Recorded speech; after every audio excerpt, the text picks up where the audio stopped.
अस्सलाम वालेकुम जनाब। तो इस वक्त आपके सामने स्क्रीन्स पे जो है वो फेडरल बोर्ड का सेकंड ईयर का पेपर मौजूद है।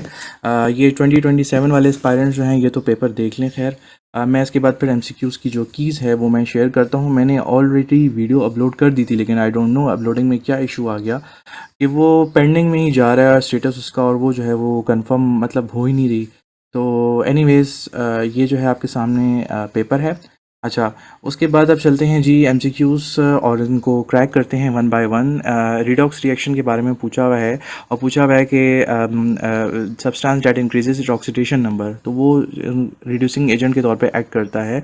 उसके बाद है solute is more soluble in polar solvent than non polar solvent, the partition coefficient will be, तो partition coefficient will be greater than 1। उसके बाद है which titration curve shows equivalence point above pH 7, तो ये है जी weak acid versus strong base. The next MCQ which compound is least soluble in water, यानी इसमें से कौन सा ऐसा है जिसकी सॉल्युबिलिटी सबसे ज़्यादा कम है, वो जी है बैरियम सल्फेट। उसके बाद है ligands form bonds with transition metals by, ठीक है। तो इसका जो राइट आंसर है वो है donating lone pair of electron. The next MCQ which of the following is a type of, ठीक है। तो आई थिंक सो यहाँ पे थोड़ा सा कंप्लीट है, इनकम्प्लीट है, और यहाँ पर जो राइट आंसर वैसे है वो है ज्योमेट्रिकल आइसोमेरिज्म। उसके बाद है which compound is more stable due to resonance, resonance की वजह से कौन सा कंपाउंड सबसे ज़्यादा स्टेबल होता है, तो इसका जो राइट आंसर है वो है जी बेंजीन। उसके बाद नेक्स्ट एमसीक्यू है when क्लोरोईथेन reacts with aqueous OH at low temperature main product is, हमारे पास जो है मेन प्रोडक्ट इथेनॉल होता है। उसके बाद the temperature during diazotization rises above 10 degree Celsius the diazonium salt, तो ये डिकम्पोज हो जाएगा बड़ी तेज़ी के साथ, ठीक है। अच्छा जी, उसके बाद एमसीक्यू नंबर 10 है in oxidation reaction side chain of alkyl benzene is converted into, ठीक है। तो ये हो जाएगा COOH ग्रुप।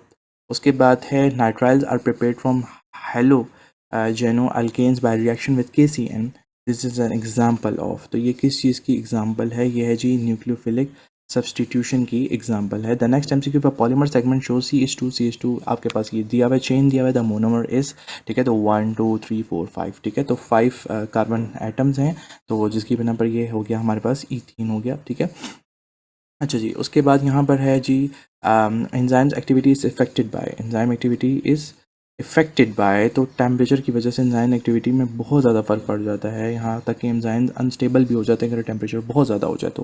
उसके बाद है the molecular ion peak gives information about, ठीक है। तो किस चीज़ की इन्फॉर्मेशन देता है, basically molecular mass of compound, which compound will show maximum absorption in UV visible region, कौन सा ऐसा कंपाउंड है जो सबसे ज़्यादा एब्जॉर्प्शन शो करेगा यूवी विजिबल में, तो ये है जी एक्साट्राइन। उसके बाद है जी propanone gives how many NMR C13 NMR signals, तो इसका जो राइट आंसर है वो है 2।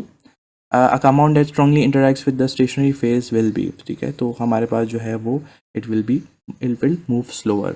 आउट ऑफ 17 कितने आप लोगों के एमसीक्यूज करेक्ट हुए हैं, do mention in the comment section. Please video को ज़रूर लाइक कर दें, इतना तो कर दें, और चैनल को सब्सक्राइब करें ताकि इंशाल्लाह आपसे नेक्स्ट कोई एमसीक्यू की वीडियो मिस ना हो।